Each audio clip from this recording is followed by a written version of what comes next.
Saludo a la amada Iglesia con la paz de nuestro Señor Jesús.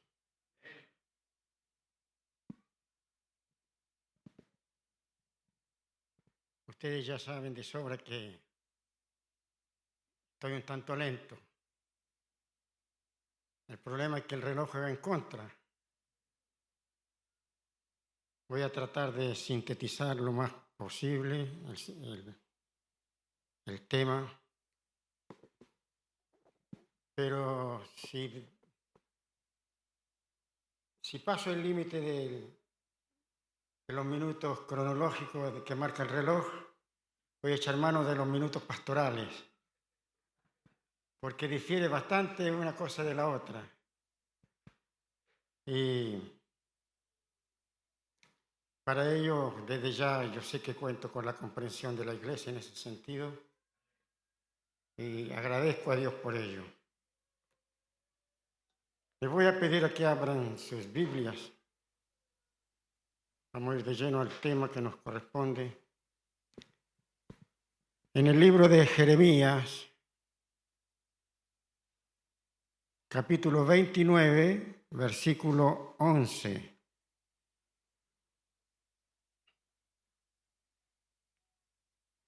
Jeremías 29, 11 nos dice de esta manera: porque yo sé los pensamientos que tengo acerca de vosotros, dice Jehová, pensamientos de paz y no de mal, para daros el fin que esperáis.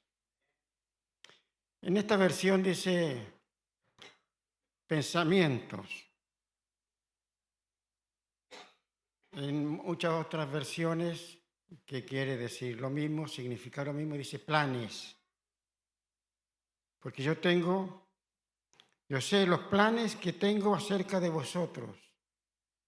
Pensamientos, planes. Dios siempre va a querer lo mejor para nosotros. Dios quiere lo mejor para nosotros. Y como si somos reyes y sacerdotes, yo creo que por demás que somos líderes también, ¿no? Bueno, por lo menos algunos somos.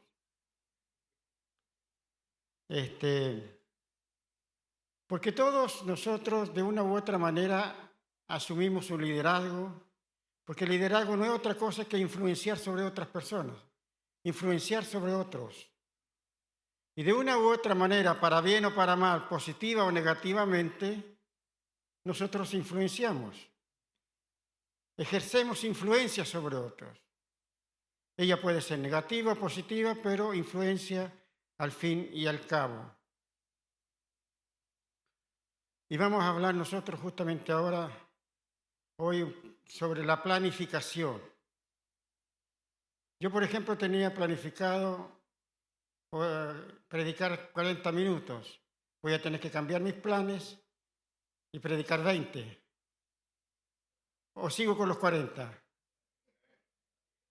Bueno, 3 me van a acompañar hasta los 40. Cuando un líder enfrenta un reto, un desafío, lo primero que hace es orar. Orar.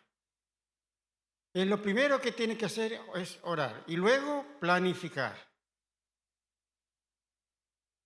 Sin un plan, no hay manera de saber cómo llegar a donde quiero llegar. Los grandes líderes como Nehemías, que lo vamos a tomar de ejemplo en esta mañana, son expertos planificadores. Nehemías fue un experto, un estratega, un planificador por excelencia. Tanto el día en la red de varones, el pastor nos está haciendo conocer mejor a Nehemías, estudiando, analizando el libro de Jeremías. Y en los estudios que estamos dando los viernes también estamos hablando de Nehemías. Así que aquí van a salir todos expertos en el doctorado sobre Nehemías.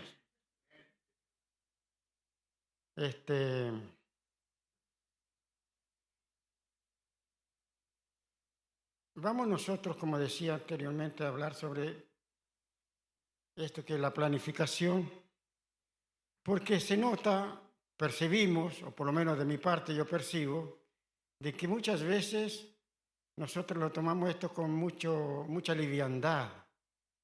El tener que planificar, el tener que hacer planes, el tener que, antes de actuar, planificar qué voy a hacer. Frases como, por ejemplo, ¿viste? Salió mejor que si lo hubiésemos planificado. ¿Cuántas veces hemos escuchado eso? ¿Y cuántas veces lo habremos dicho también? ¿No? O tal vez, menos mal que no lo planificamos. Menos mal que no lo planificamos. Otra, siempre lo que no se planifica sale mejor. Claro, si es para ir a tomar un café a la esquina es una cosa. O de repente se encuentran dos personas en el supermercado. Uy, ni que lo hubiésemos planificado. Pero ir al supermercado es algo tan simple, algo tan trivial, algo tan común, que puede suceder muchas veces, que por coincidencia se encuentran dos personas conocidas. O en un restaurante o en cualquier lugar.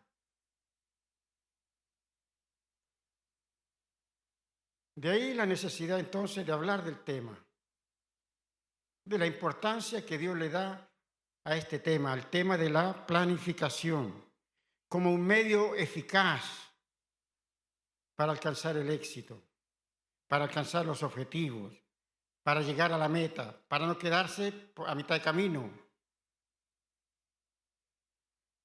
Algunos piensan de que los que manejamos un vehículo y llevamos los neumáticos de repuesto es por falta de fe.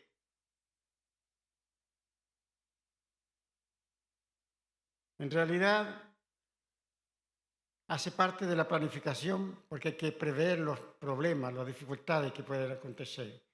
Y una de esas cosas que puede hacer es que se pinche una rueda del vehículo.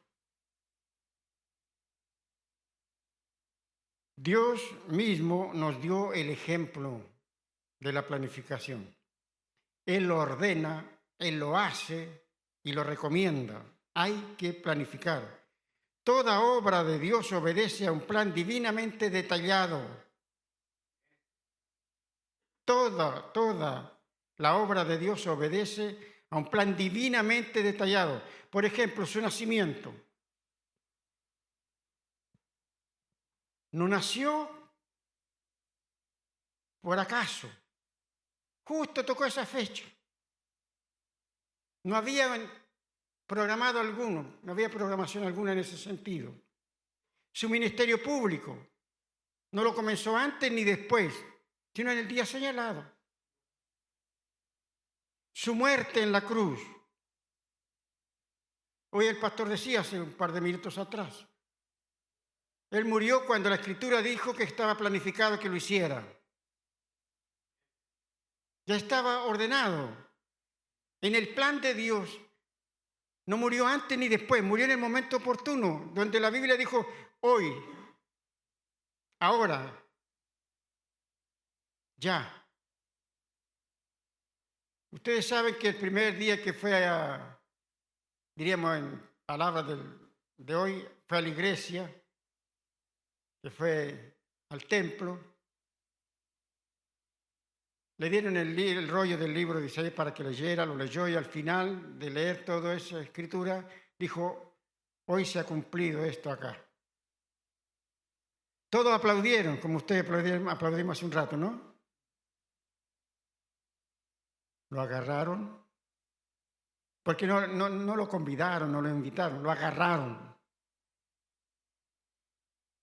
Lo sacaron en el aire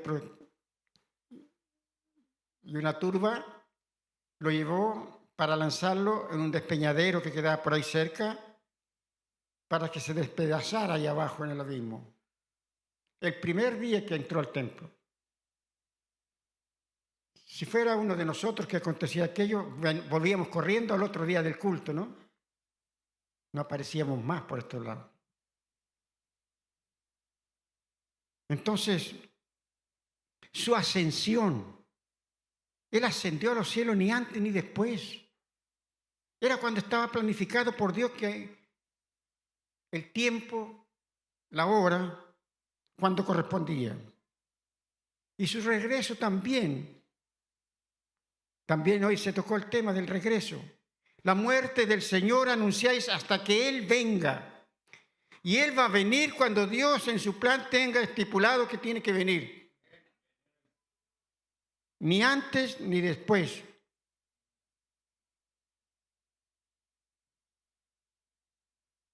Eso será si queremos nosotros o no, si nos guste o no, si lo creamos o no.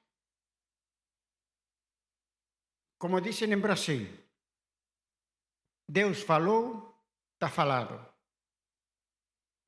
No hay más nada para decir. O sea, si Dios lo dijo, ponele la firma. Así será, así será.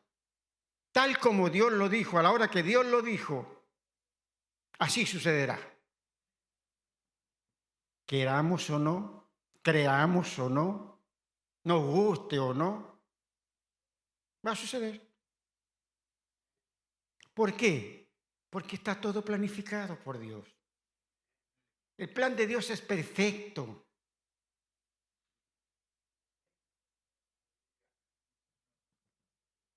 Vamos a ver algunas características, algunos pasos en el arte de planificar.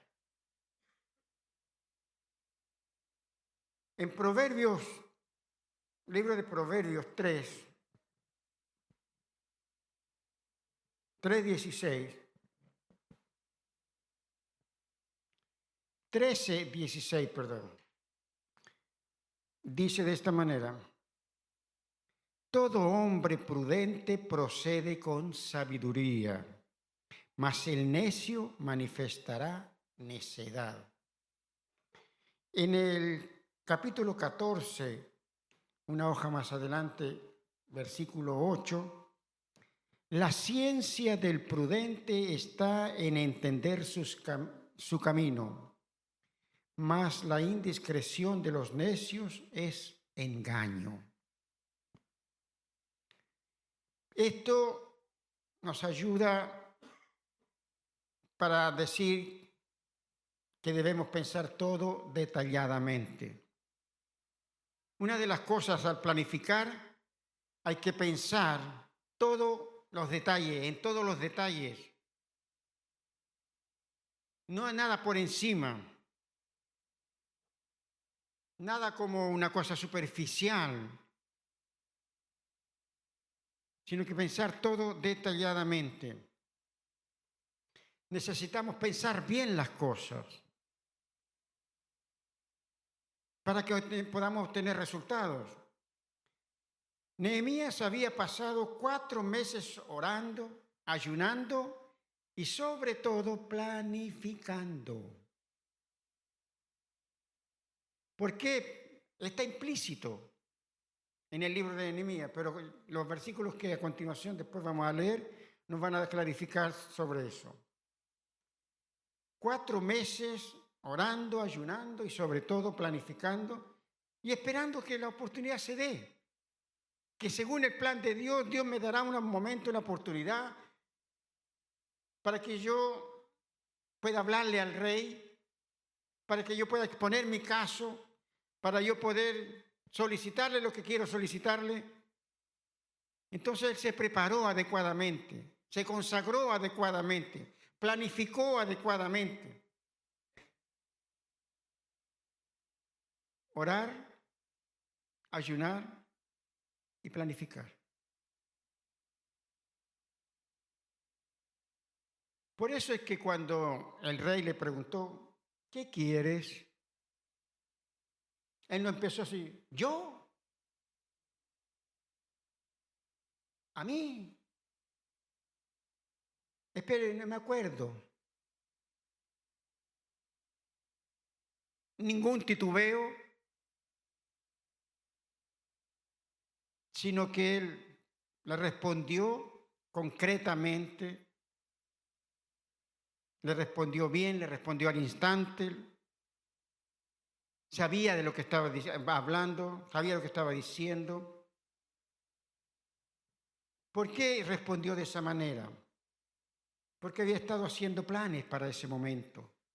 Porque sabía que un día Dios le iba a dar la oportunidad para abogar por su pueblo, para ir en auxilio, en ayuda de Jerusalén, para reconstruir sus muros, porque eran una afrenta para el pueblo de Dios.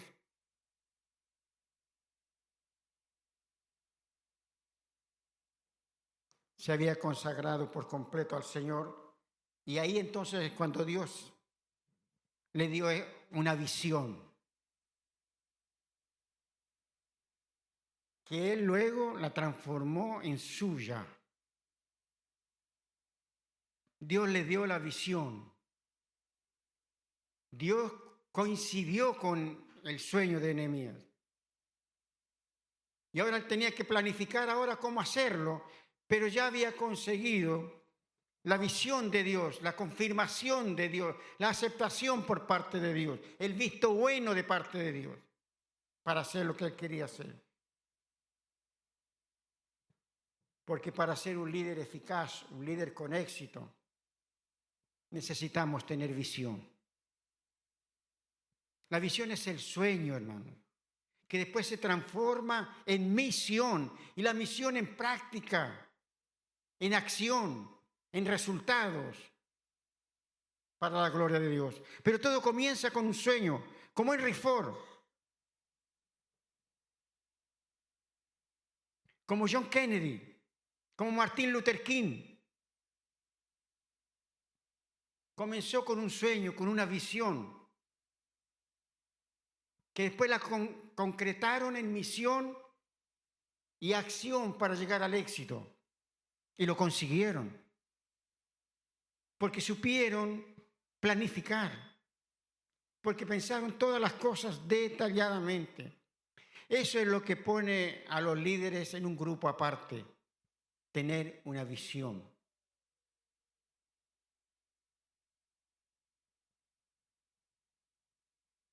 Yendo al libro de Nehemías,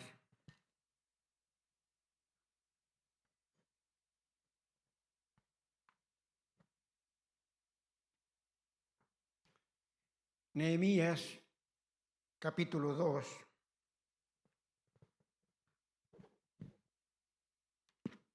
los versículos 1 y 2,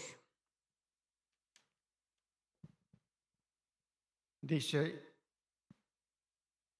sucedió en el mes de Nisán, en el año 20 del rey Artajerjes, que estando ya el vino delante de él, tomé el vino y lo serví al rey.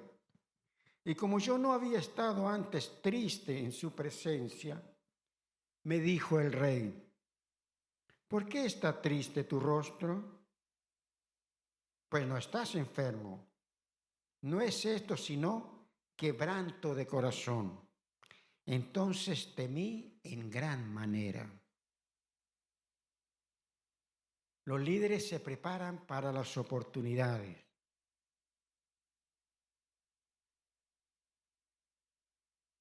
Cuando la oportunidad tocó la puerta de Nehemías, él estaba preparado para abrirla. Y cuando las oportunidades toquen tu puerta, tú tienes que estar listo para abrir esa puerta.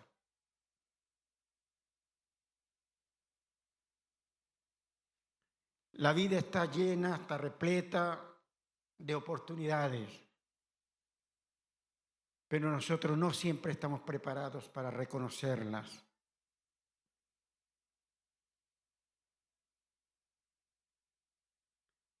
Había llegado el momento que soñaba Nehemías.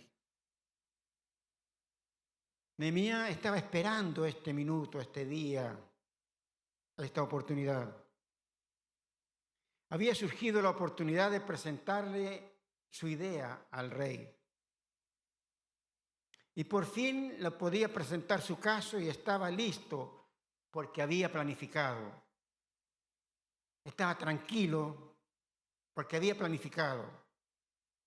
Pero también sabía que estaba arriesgando su propia vida.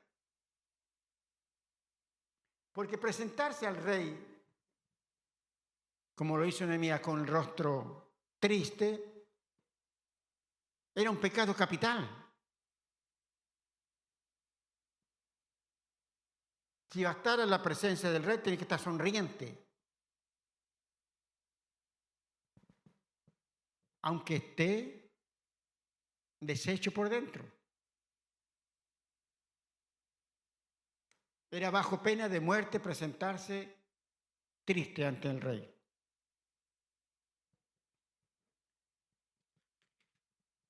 Y acá nosotros vemos que la carga que sentía Nehemías, el peso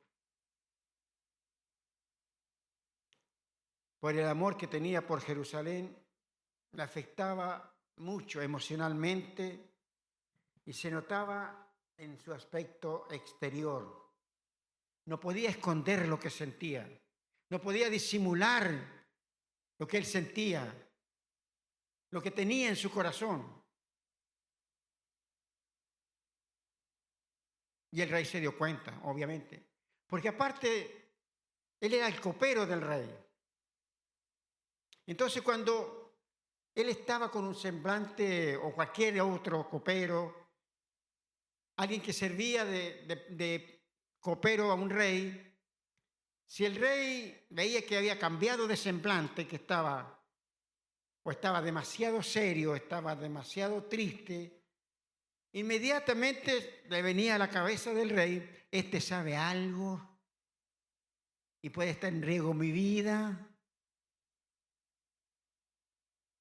Alguna información tiene, a lo mejor está encabezando alguna pandilla, porque pensaba todos los días que alguien lo quería matar. Bueno, era muy común también ese tipo de asesinatos en aquella época. Y el copero del rey, en el caso de Nehemías, no era simplemente copero que probaba el pipeño y después le daba al rey, sino que abarcaba muchas otras labores. Era una especie también de primer ministro. Era el agente de seguridad. Era como el guardaespaldas. Entonces tenía muchas otras ocupaciones. Y la vida del rey, en cierta forma, estaba bajo su responsabilidad.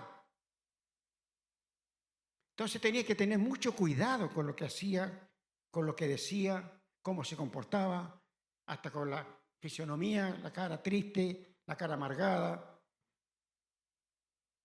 No eran aceptas delante del rey.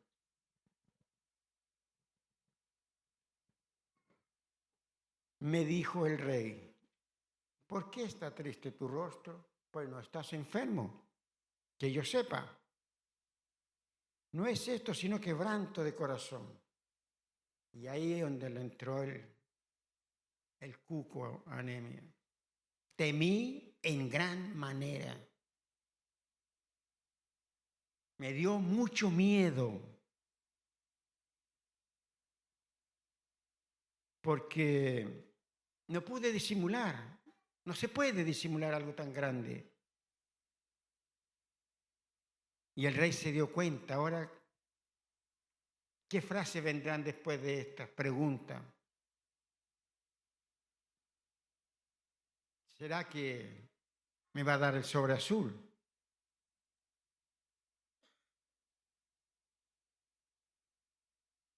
Y no era que lo iba a dejar sin trabajo para que descanse. Iba a descansar hasta de respirar.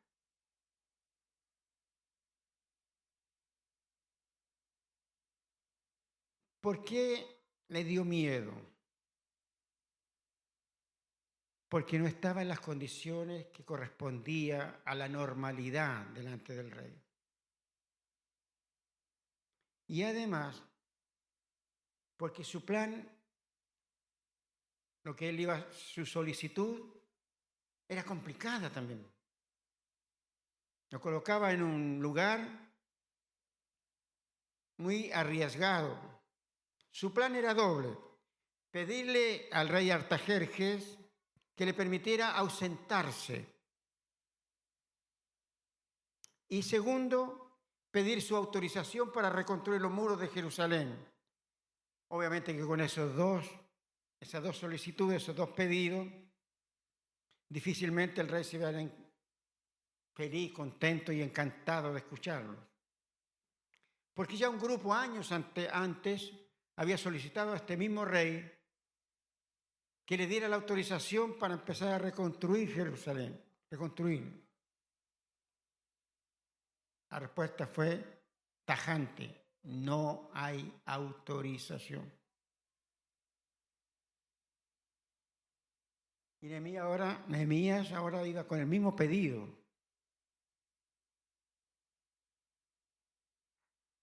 Y él siguió hablándole al rey, a pesar de, porque los líderes siguen adelante a pesar de sus propios temores.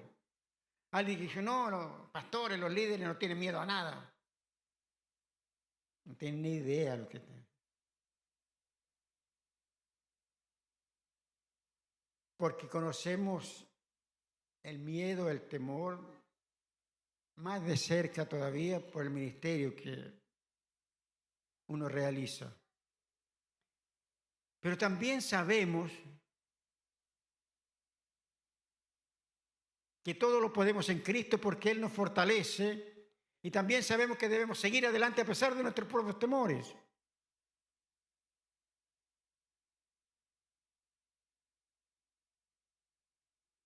Entonces, hay que pensar todo detalladamente y tenemos que estar preparados cuando se nos presente la oportunidad para hacer lo que tenemos que hacer. En el versículo 5 del capítulo 2 de Nehemías,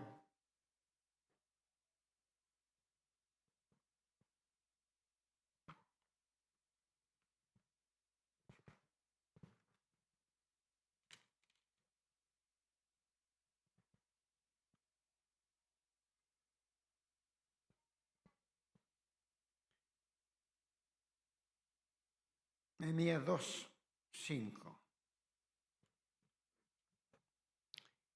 Y dije al rey, si le place al rey, y tu siervo ha hallado gracia delante de ti, envíame a Judá, a la ciudad de los sepulcros de mis padres, y la reedificaré. Ahora Nehemías empieza con la lista de peticiones. Su meta está bien definida, quiere reconstruir los muros.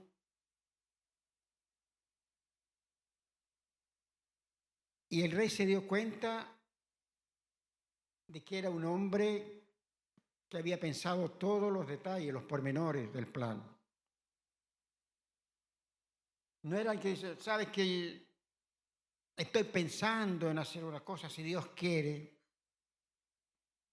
Porque para hacer lo bueno siempre decimos si Dios quiere. Y la mayoría de las veces parece que Dios no quiere porque no se hace. ¿Vamos el domingo a la iglesia? Sí, como no, si Dios quiere, no hay problema. El domingo no apareció, o sea, quiere decir que Dios no quería. Usamos a veces esas muletillas para zafar de algunas cosas. Quiere reconstruir los muros, eso es.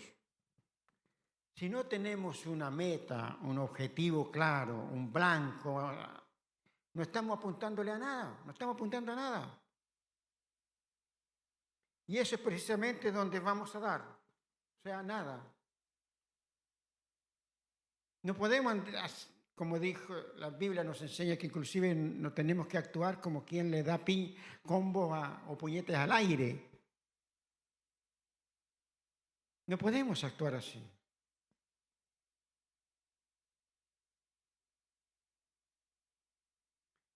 Errores comunes que se cometen muchas veces cuando queremos fijarnos objetivos, metas,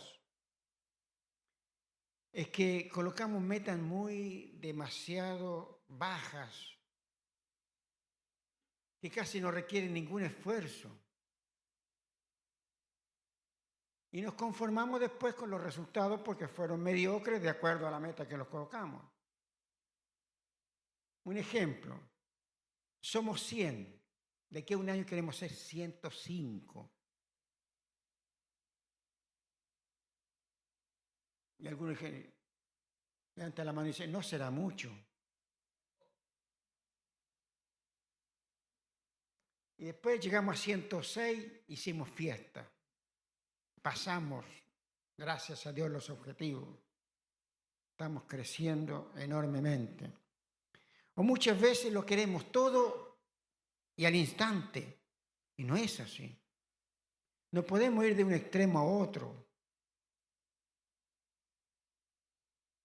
No tengamos miedo, hermanos, de hacer planes tan grandes que Dios tenga que acudir a nuestro rescate. No importa, Él va a venir igual.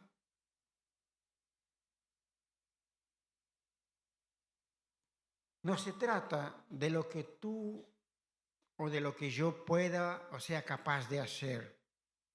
Se trata de lo que Dios va a hacer y de lo que Dios es capaz de hacer. Si nosotros solamente meramente los instrumentos a través de los cuales Él opera, Él obra, Él actúa, no hay nada que nosotros digamos, Dios trajo algo así, pasó por nosotros y se potenció más. ¿Qué se iba a potenciar?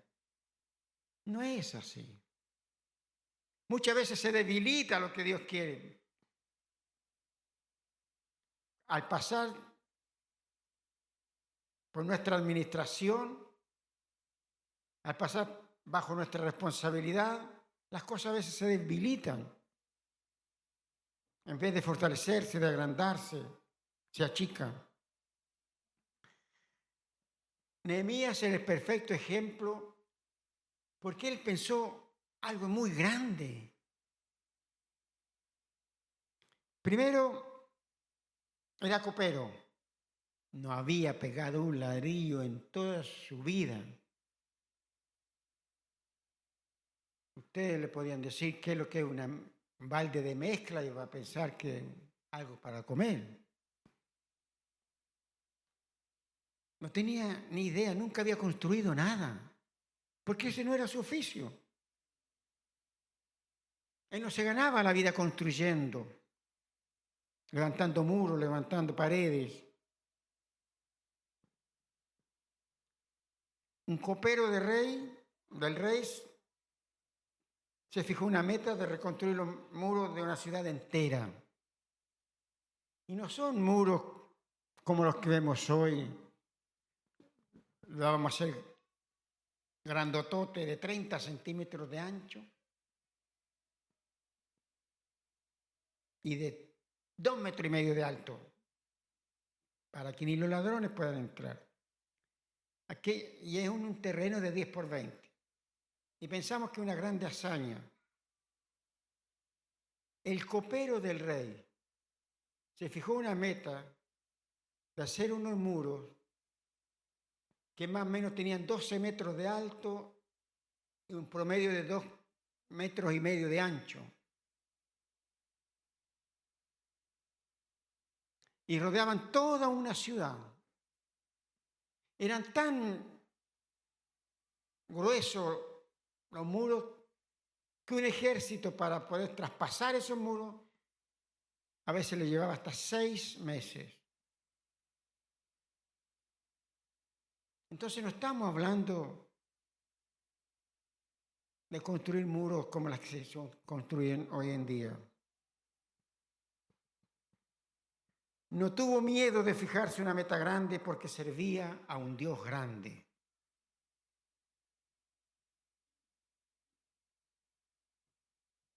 En el versículo 6 del capítulo 2, leemos,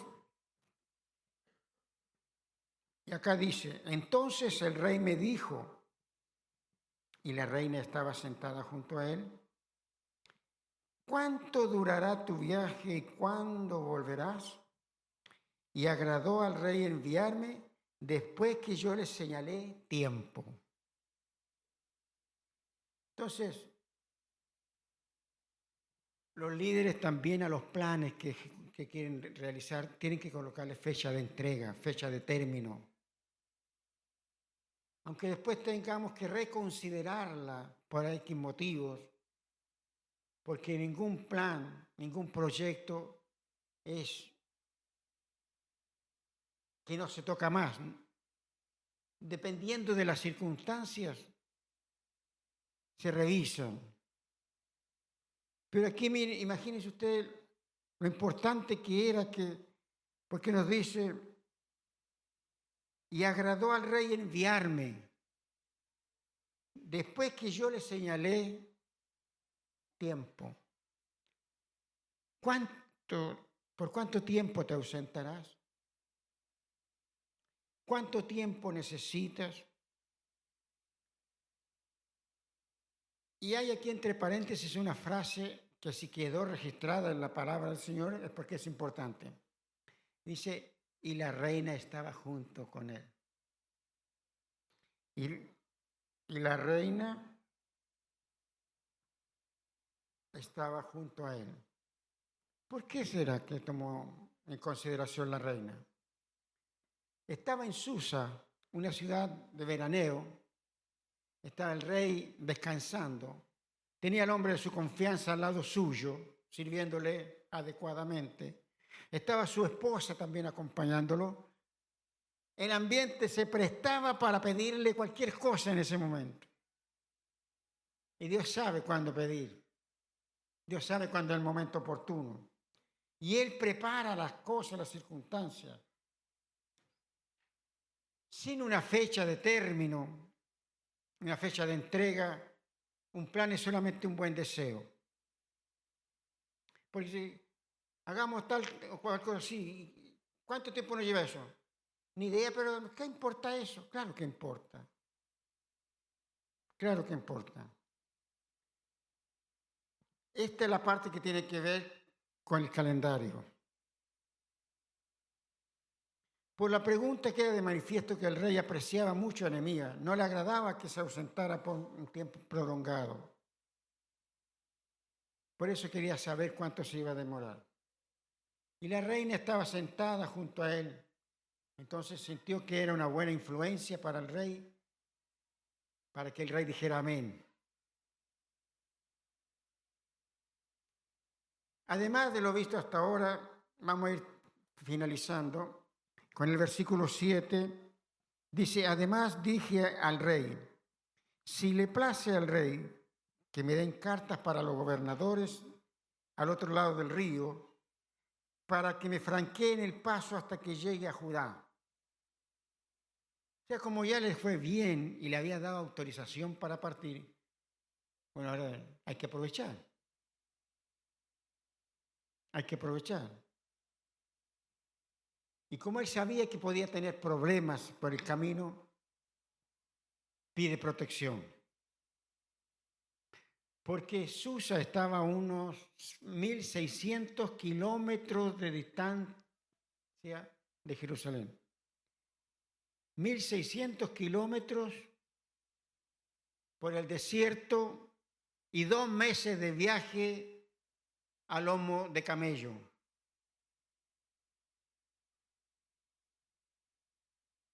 Así era el viaje, complicadísimo.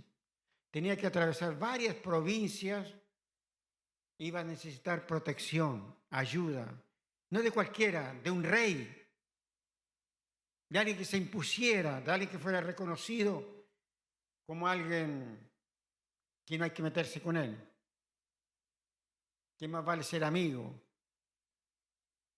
Hay que prever los problemas.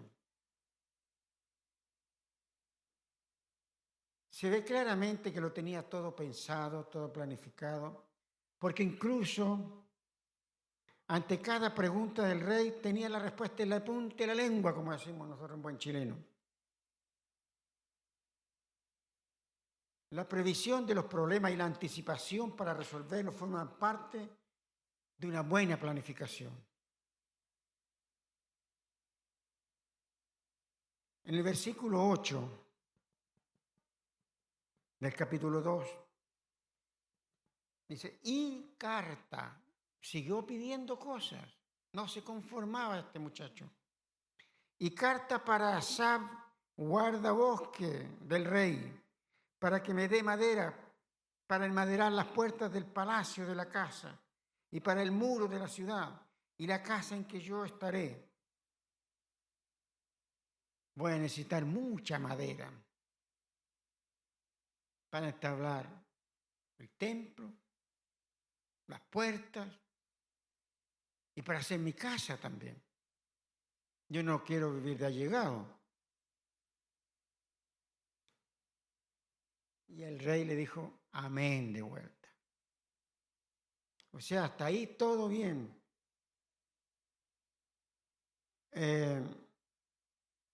Calculó el precio, el costo, y es un ejemplo para nosotros. Hoy en día muchas veces nosotros no consideramos el costo de las cosas, el precio que hay que pagar. Y a veces nos comprometemos a algo y después no cumplimos porque yo pensé que era más fácil. Y yo pensé que se me iban a dar tal y tales cosas. Y yo pensé aquello. Todo eso hay que pensarlo con anticipación antes de comprometerse. Hay que calcular el costo. Jesús lo dijo muy claro, el que no dejare padre, madre, hijos, tierra, por mí no es digno de mí.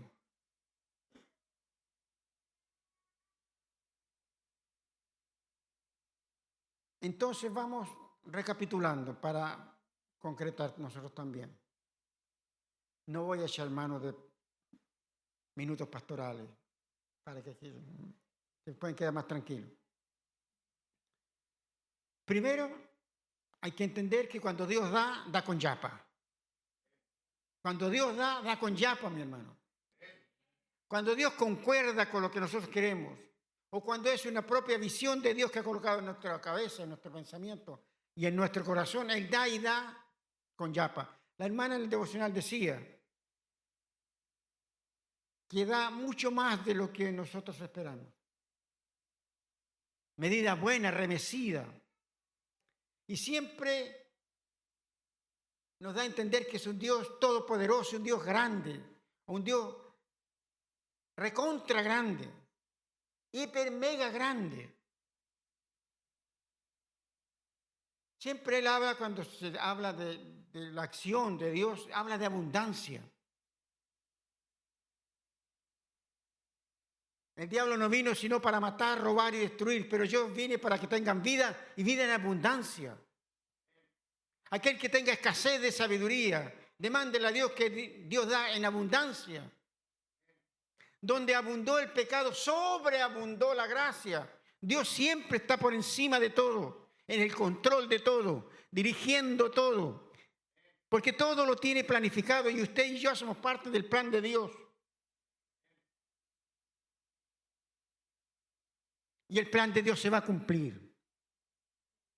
El plan de Dios se va a cumplir. Cuando Dios da con yapa, dice, porque Efesios 3:20 también dice, y aquel que es poderoso para hacer todas las cosas mucho más abundantemente de lo que pensamos o entendemos, según el poder que actúa en nosotros, a Él sea gloria en la iglesia, en Cristo Jesús, por todas las edades, por los siglos de los siglos. Da mucho más abundantemente de lo que nosotros pedimos o entendemos. Nehemías le dijo, quiero que me dejes ir. Segundo, que me den la protección que necesito. Tercero, que me des toda la madera que necesitaré para las puertas, los muros y también para construir mi casa. Cuarto y último, quiero también que seas tú quien pague el proyecto. Como dijo el apóstol el domingo pasado, ¿cómo te quedó el ojo? Y quiero que tú financies todo. Cuando Dios da con yapa. Nehemías se encontró tan comprometido con esa visión que está dispuesto a pasar por unos riesgos considerables para conseguirla, para lograrla. Se da cuenta de que le está haciendo estas peticiones a un rey pagano. pero tiene su lista preparada y ha puesto su confianza en Dios. Y si ustedes creen que eso era todo, no, hermano. La yapa fue doble. En el versículo 9 del capítulo 2 dice, y vine a los gobernadores del otro lado del río y les di las cartas del rey. Y el rey envió conmigo capitanes del ejército y gente de a caballo. Déjame ir. Dame protección. Regálame, dame la madera para construir todo lo que haga falta. Paga, financia el proyecto. Y encima, como para no creerlo, ¿no? Debe haber pensado Nehemías, no lo puedo creer. No lo puedo creer. Hace 4 meses esto era solo un sueño, una idea que me había dado Dios. Ahora tengo una escolta militar que me lleva a mi ciudad para edificar mi sueño con su dinero. ¿Cómo decir gracias, Señor? Gracias, Señor. Y el resultado de todo eso fue terminado, pues, el muro el 25 del mes de Elul en 52 días. Lo que había estado 100 años hecho escombro, en 52 días fue reconstruido. Pero como dijo el propio Nehemías, porque Dios estaba conmigo. La gloria y la honra sea para nuestro Dios, para nuestro grande y enorme Dios. Aleluya. Amén.